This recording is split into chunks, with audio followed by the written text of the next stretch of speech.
Hi friends, welcome to taste easy cooking. Today என்ன recipe share பண்ண போகிறேன்னா, சுவையான பீட்ரூட் வடை எப்படி செய்யணும்னு பார்க்க போகிறோம். வீடியோக்குள்ளே போகிறதுக்கு முன்னாடி சேனல் மறக்காமல் சப்ஸ்கிரைப் பண்ணிவிடுங்க. அண்ட் தென் பெல் ஐக்கனை கிளிக் பண்ணிவிடுங்க. அப்போ தான் நான் அப்டேட் பண்ணுற ஒவ்வொரு வீடியோ உங்களுக்கு அப்டேட் வந்து சேரும். வாங்க இந்த பீட்ரூட் வடை எப்படி சுவையாக செய்யலான்னு பார்க்கலாம். ஃபஸ்ட்டு பீட்ரூட் வடை செய்ய தேவையான பொருட்கள் என்னென்னு சொல்லி பார்த்துடலாம். நான் 1 கப் கடலைப்பருப்பு எடுத்து ஊற வச்சுன்னு இருக்கேன்.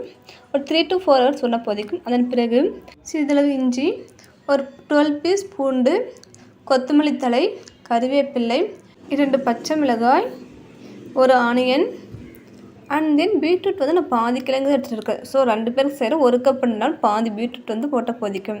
ஃபஸ்ட்டு வந்து நான் பீட்ரூட் வந்து சின்ன சின்ன பீஸாக கட் பண்ணி எடுத்துக்கிறேன். ஸோ பாருங்கள், இது மாதிரி குட்டி குட்டியாக கட் பண்ணிவிடுங்க. ஸோ பீட்ரூட் கட் பண்ணி எடுத்துட்டேன். அதன் பிறகு இஞ்சி அதே மாதிரி வந்து குட்டி குட்டியாக கட் பண்ணிவிடுங்க.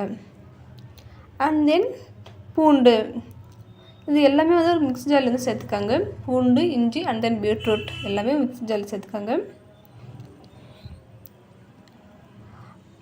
அதன் பிறகு அதன் கூடவே நம்ம ஊற வச்சு கடலைப்பருப்பு இருக்கு இல்லையா, அதையும் சேர்த்துக்கணும்.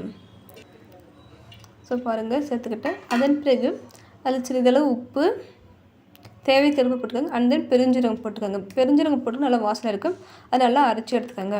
ஸோ பாருங்கள், இது மாதிரி அரைச்சிக்கோங்க. ஸோ நமக்கு வந்து கையில் வந்து உருண்டை பிடிக்க வரணும். ஸோ அது மாதிரி இப்போ உருண்டை வருது. இதில் ஒரு சில கடலைப்பருப்பு வந்து அரைப்படம் இருக்காது. அரைப்படப்படம் பிரச்சனை இல்லை. ஸோ பாருங்கள், நல்லா வந்து உருண்டை வருது. ஸோ இப்போ வந்து அதை ஒரு பவுலுக்கு வந்து மாற்றி வச்சுக்கலாம். ஸோ எனக்கு வந்து இவ்வளோ மாவு வந்துட்டு இருக்குது. ஸோ இப்போ வந்து ஆனியன் கட் பண்ணி எடுத்துக்கலாம். ஃபஸ்ட் ஆனியன் வந்து அதே மாதிரி குட்டி குட்டி பீஸாக கட் பண்ணிவிடுங்க. அது மாதிரி குட்டி குட்டியாக கட் பண்ணிவிடுங்க. சாப்பாடு செய்கிறப்ப நம்மளுடைய முழு கவனமும் சாப்பாடு மேலே இருக்கணும். அப்போ நமக்கு சாப்பாடு வந்து நல்லா டேஸ்ட்டாக இருக்கும். சாப்பிட்றதுக்கு அது வந்து சந்தோஷத்தை வந்து கொடுக்கும். ஆனியன் கட் பண்ணிட்ட பிறகு மிளகாயும் கட் பண்ணி எடுத்துக்கோங்க. அதன் பிறகு கறிவேப்பிலை அந்த கொத்தமல்லி தலையும் எடுத்து கட் பண்ணிக்கோங்க. அதன் பிறகு வடமாவில் வந்து நம்ம கட் பண்ணி வச்ச கொத்தமல்லி தழை, வெங்காயம் அந்த மிளகாய் எல்லாத்தையும் சேர்த்துக்கோங்க. வெங்காயம் கொத்தமல்லி தலையெல்லாம் சேர்த்துட்டு பிறகு அதை வந்து நல்லா கையால் வந்து கிளறி விட்டுடுங்க. ஸோ பாருங்கள், இது மாதிரி வந்து நல்லா அமுத்தி பிசைஞ்சு விடுங்க. ஸோ இப்படி கையால் நல்லா அமுக்கி பிசைஞ்சிறப்ப அது நமக்கு வந்து காரம் அந்த சாயம் வந்து நல்லா இந்த மாவோடு கலந்து வரும்.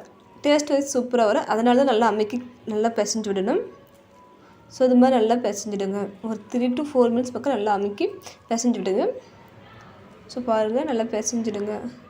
ஸோ இந்த டைமில் வந்து சின்னதாக ஒரு உருண்டை வருதுன்னு சொல்லி செக் பண்ணி பார்த்துக்கோங்க. ஸோ அப்பயும் நல்லா அந்த ஆனியன் அந்த கொத்தமல்லி தழை போட்ட பிறகு நல்லா உருண்டை வருது. ஸோ இந்த மாதிரி உருண்டை பிடிச்சி தனியாக ஒரு பிளேட்டில் வந்து வச்சுடுங்க தனித்தனியாக. எனக்கு ஒரு 11 வடை வந்தது. இப்போ வடையை பொரிச்சு எடுத்துடலாம். ஃபஸ்ட்டு வந்து ஒரு பாத்திரத்தை வந்து நல்லா சூடு பண்ணிவிடுங்க. வானல் சூடு பண்ணிவிடுங்க. வானல் சூடிட்ட பிறகு அதில் வந்து தேவைக்கேற்ப எண்ணெய் ஊற்றிக்கோங்க. நான் வந்து ஒரு 1/2 லிட்டர் எண்ணெய் பக்கம் ஊற்றிக்கிட்டேன். ஊற்றிட்ட பிறகு இப்போ வந்து எப்படி வந்து அந்த வடைக்கு வந்து தட்டி எடுக்கலாம்னு பார்க்கலாம். ஒரு பாத்திரத்தில் வந்து தண்ணியை வந்து எடுத்துக்கோங்க. தண்ணி எடுத்துகிட்ட பிறகு கையால் வந்து நல்லா தொட்டு எடுத்துக்கோங்க. தொட்டு எடுத்துகிட்டு மற்றொரு கையில் வந்து இந்த மாதிரி வந்து தண்ணி தொட்டு இப்படி வந்து 2 சைடு வந்து அமுத்தி விட்டுடுங்க. ஓரத்துலேயே வந்து தட்டி விட்டுடுங்க. ஸோ அப்போ தான் நமக்கு வந்து விரிச்சல் வருது.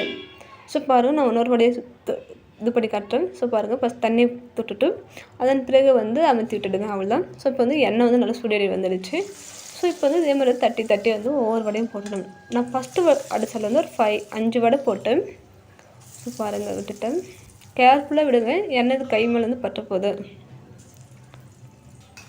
சால்ந்து விட்டுட்டேன். அதன் பிறகு ஒரு 2 minutes கழிச்சிட்டு அதை லைட்டாக திருப்பிட்டுருங்க. பாருங்கள், நான் கரெக்டாக வந்து தட்டி விட்டதுனால கொஞ்சம் கூட விரிச்சலே வரல. ஸோ பாருங்கள், அது மாதிரி வந்து கொஞ்சம் மெதுவாக வந்து திருப்பிட்டுடுங்க. ஸோ ஃபஸ்ட்டு அடிச்சிருந்ததுனால லைட்டாக வந்து அடிப்பிடிக்கிற மாதிரி இருந்தது.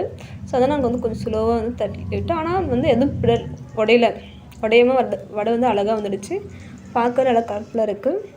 2 or 3 minutes ஒரு டைம் வந்து நம்ம திருப்பிட்டே இருக்கணும். ஆனால் ஒரே சைடில் வேக விட்டுங்களா அது வந்து கரைஞ்சி போயிடும். ஸோ அதனால் வந்து 2 minutes or 3 minutes ஒரு டைம் வந்து திருப்பிட்டுடுங்க.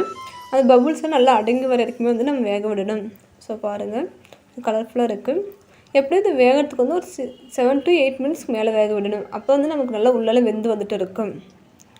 குறைஞ்சது ஒரு 7-8 நிமிஷமாக ஆகிடும்னு நினைக்கிறேன். ஸோ பாருங்கள், நல்லா அது பபுள்ஸ் அடங்கி வந்துடுச்சு. நல்லா வெந்துடுச்சு. நல்லா பார்க்கவே கலர்ஃபுல்லாக இருக்குது. ஸோ அவ்வளோ இந்த டைமில் வந்து எடுத்துகிட்டா போதிக்கும். இப்போ வந்து அதே மாதிரி வந்து இருக்கிற வடையும் போட்டு எடுத்துகிட்டா போதிக்கும். இப்போ இருக்கிற எல்லா வடையுமே விட்டுட்டேன். ஒரு 7 வடை மீந்துச்சுன்னா அது எல்லாமே விட்டுட்டேன். ஸோ பாருங்கள். ஸோ இப்போ வந்து இந்த புட்டு காமிக்கிறேன். உள்ளே வந்து நல்லா வெந்துட்டு இருக்குது. இவ்வளோ நல்லா சாஃப்டாக இருக்குது. டேஸ்ட் வந்து நம்ம சிக்கன் போட்ட மாதிரி வந்து நான்வெஜ் டேஸ்ட்டில் சூப்பராக இருக்குது. எனக்கு பீட்ரூட் வாசனை இல்லை கடலைப்பருப்பு வாசனை தெரியல, எனக்கு நான்வெஜ் டேஸ்ட் தான் தெரியுது. ஃப்ரெண்ட்ஸ் அவ்வளோதான். இப்போ செகண்ட் அடிஸில் வந்து அது வெந்து வந்துடும். ஸோ இது வந்து ரொம்ப சிம்பிளாக வந்து டேஸ்ட்டே வீட்டிலே வந்து பீட்ரூட் வடை ரெசிபி செஞ்சிடலாம். சாப்பிடவும் அவ்வளோ டேஸ்ட்டாக இருக்குது. ஃப்ரெண்ட்ஸ் உங்களுக்கு இந்த வடை ரெசிபி பிடிச்சிருந்தால் லைக் பண்ணுங்கள், ஷேர் பண்ணுங்கள், சப்ஸ்கிரைப் பண்ணுங்கள். மறக்காமல் கமெண்ட் பாக்ஸில் கமெண்ட் பண்ணிவிடுங்க. ஃப்ரெண்ட்ஸ் உங்களுக்கு இந்த வடை ரெசிபி பிடிச்சிருக்குன்னு சொல்லி நினைக்கிறேன். தேங்க்யூ ஃபார் வாட்சிங். மற்றொரு ஒரு நல்ல ரெசிபியோடு பார்க்கலாம். Bye bye, see you, tata.